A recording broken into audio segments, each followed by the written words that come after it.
healing through joy. We said this month is our month of rejoicing. So let's look at healing through joy. Because we've been looking at why God expects us to rejoice even in trying times, difficult times like we are in the entire world. But of course, like we know by now that this was already prophesied by. How are you, Timini? How are you? Good morning. God bless you. Like we've already said, God, how are you? God bless you. Like we said, we've already said and we know that it was already prophesied by Jesus that there will be perilous times, there will be turbulent times. So that is exactly where we are today in the world. So we are not taken by surprise, but we want to look at healing through joy. So let's look at Proverbs 17 verse 22. Proverbs 17:22. Proverbs 17:22 says, "A merry heart doeth good like the medicine, but a broken spirit drieth the bones." Okay, so Proverbs 17:22. It says, "A merry heart doeth good like a medicine, but a broken spirit drieth the bones."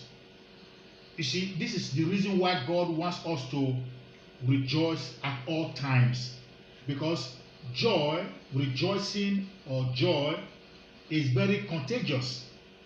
In fact, more contagious than the coronavirus actually. Because without touching somebody or touching, coming so close to people, one can exude so much joy that will bring healing to the person and to all those around. Joy is like medicine. When you are joyful, God expects you to be joyful all the time. Because when you are joyful, you are able to affect people around you. It could even be the joy you exhibit on the internet when you are speaking with your friends, the videos you share, the word you share, the words you share, whatever, anyhow, or those around you who can see you, and people can see you through several media, through your video, and not even what you write. When you are able to exude joy, you are able to exhibit joy, demonstrate joy, show joy. Joy will be healing to you. It's like mercy. It's like you are taking medicine when you are joyful all the time. And then besides that, all those around you, all those that see what you post, all those that read what you post, all those that see your video, that hear you talk, and when you are doing all these things, you are exuding joy. They are all affected positively by the joy you exhibit. So if we are talking about public health, I think our own contribution, we are not in medicine, we are not in nursing, we are not in medicine, so we really cannot be on the front line of trying to save lives. But we can also do our part. In fact, we can even do far more than those on the front line, by the words we speak, by the actions we take, by the expressions of our faces, by what we say, and then by the videos we share, and by the joy we exhibit and exude. So we are not medical doctors, we are not nurses, we are not in the front line. We really cannot help when it comes to such things, but at least we can help on our knees in prayers. We can also help by lightening up the world by so much joy. The Bible says that the peace that Christ is giving is not the peace the world gives. The world gives peace when there is no problem. When there is no problem, then we'll be joyful. When there's no problem, then we'll be at peace. But the peace that Christ gives is peace even in times of trouble, in times of difficulties.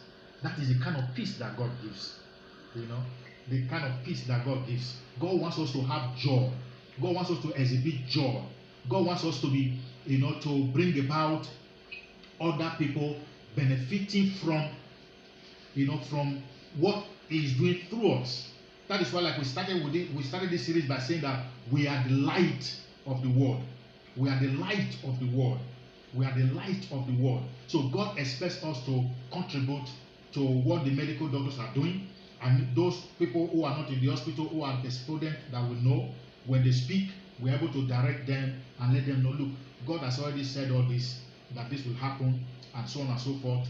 And then we'll show them the word of God and try and encourage them. So we are ambassadors of Christ to go out there to encourage people, to go out there and speak life into people. The Bible says that the words that I speak to you, they are life and they are spirit. And that's exactly what God wants us to do. That we also will demonstrate, positive words, and whenever we speak, whatever action we take will bring people, will make people happy. That's what we should be doing now, making people happy all over the world. All our friends all over the world, sharing with them and making them happy. When we call them, we cheer them up and know that it is not the end of life. Let's also quickly look at Proverbs again, 16:24. Proverbs 16:24. Proverbs 16, verse 24. Proverbs 16:24. Proverbs 16:24.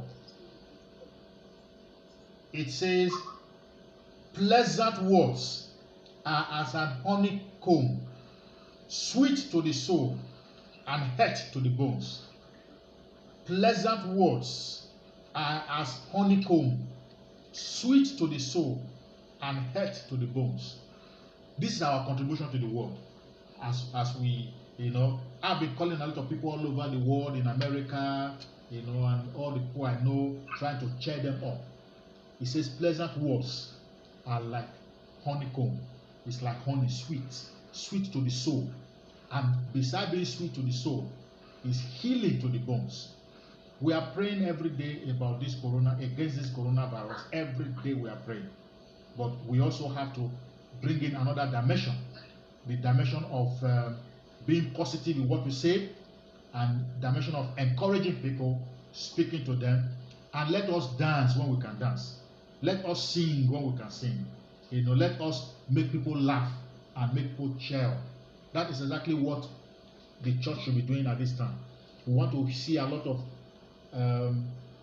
write up on the social media, exalting Jesus and letting the world know that this is not the end of life. It is not the end. We are going to come out of this strong. We'll come out stronger. We'll come out more blessed. We're going to come out of this situation. That is the truth. But what is our own role? We have been looking at what God expects us to do. And today we are zeroing in into healing through joy.